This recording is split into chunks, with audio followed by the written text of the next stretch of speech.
Day 13 of புது பயணம் is நீண்ட பயணம். ஸோ பொறுமையாக பாருங்கள். நம்ம டீம் ஆர்கனைஸ் பண்ண மட்டைப்பந்து போட்டிக்கு நம்ம போகாமல் எப்படின்னு நைட் ஆஃபீஸ் முடிச்சுட்டு டேரெக்டாக விசிட்டு நம்ம குழுவினர்களோட ஃபன் பண்ணிட்டு இருக்கும்போதே எப்படி விஜய்ன்ற பேரை கேட்டாலே பிச்சனை பின்னங்கால் பெடல் அடிக்கிற அளவுக்கு வேகமாக வருமோ அதே மாதிரி நம்ம டீமுக்கு பிச்சனைகள் நிறைய வந்துச்சு. எந்த அளவுக்குன்னா நைட் மேட்ச் குளிராக இருந்ததால் எல்லா டீமையும் உசுப்பேற்றி விட்டு சிலர் அதிலே குளிர் காஞ்சிட்டு இருந்தாங்க. சரி நம்ம பார்க்காத பிரச்சனையான்ட்டு அந்த பிரச்சனையும் ஹேண்டில் பண்ணி முடிக்கிறதுக்குள்ளே விடிஞ்சிருச்சு. இதில் என்ன கொடுமைனா எனக்கு கான்வெகேஷன் இன்னைக்கு சுமார் 9 மணிக்கு படுத்துட்டு 2 மணி நேரம் தூங்கினா பக்கத்தில் சலசலப்பு சவுண்டு. நம்ம தான் தூக்கத்தில் பெட்டில் ஏதோ பண்ணிட்டோன்னு பார்த்தா நம்ம தம்பி சேட்டைய ஆரம்பிச்சிட்டாரு. சரி டார்சான் மாதிரி இருக்க நம்ம தரமாக மாறலான்னு ஹேர் கட் பண்ணால் இன்னும் தாரமாராக தான் ஆனேன்.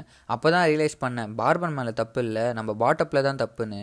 நமக்கு முன்னாடி நம்ம கான்வெகேஷன்னால ஷூவை ஹைஜாக் பண்ணி எடுத்துட்டு போயிட்டான். அவங்ககிட்ட இருந்து என் ஷூவை ஹைஜாக் பண்ணிட்டு பொறுமையா போய்க்கலான்னு மதிய உணவு முடிச்சிட்டோம். இந்த ஸ்டேஜ்ல நிறைய ப்ராக்டிஸ் பண்ணியிருக்கேன், பெர்ஃபார்ம் பண்ணியிருக்கேன், ஈவன் ஜட்ஜிங் கூட பண்ணியிருக்கேன். ஆனால் ஃபர்ஸ்ட் கிளாஸ்ல பாஸ் பண்ணிட்டு டிகிரி வாங்குவேன்னு நினச்சி கூட பார்க்கல. நம்ம பெரிய பாய் கான்வெகேஷனே பார்க்காத நம்ம ஆண்டவரும் ராஜமாதாவும் நம்ம கான்வெகேஷன் வந்தாங்க. நீங்கள் நினைக்கிற மாதிரி இல்லை, உண்மையிலே இவன் டிகிரி தான் வாங்கிட்டானான்னு செக் பண்ணுறதுக்கு அவங்க கூட சில புகைப்படம் எடுத்துட்டு அவங்கள பேக்கப் பண்ணி வீட்டுக்கு அனுப்பிட்டேன். நம்ம தம்பிகள் கூட சேட்டாகரில் ஒரு அட்டியை விட்டு திரும்பி ஃபைனல்ஸ்க்கு கிளம்பிட்டோம். இன்னைக்கு கொஞ்சம் பிச்சனை கம்மினால நம்ம HDFC ஓனர் நெட் ஆன் பண்ணாமலே ரொம்ப நேரம் லேப்டாப்ல ஹவுஸ் ஆடிட்டு இருந்தாரு. கொஞ்சம் ஜூம் பண்ணா நம்ம காதுல கற்பாம்பூச்சி இருந்ததால யாரோ கிர்தாவை கட் பண்ணிட்டு இருக்காங்க.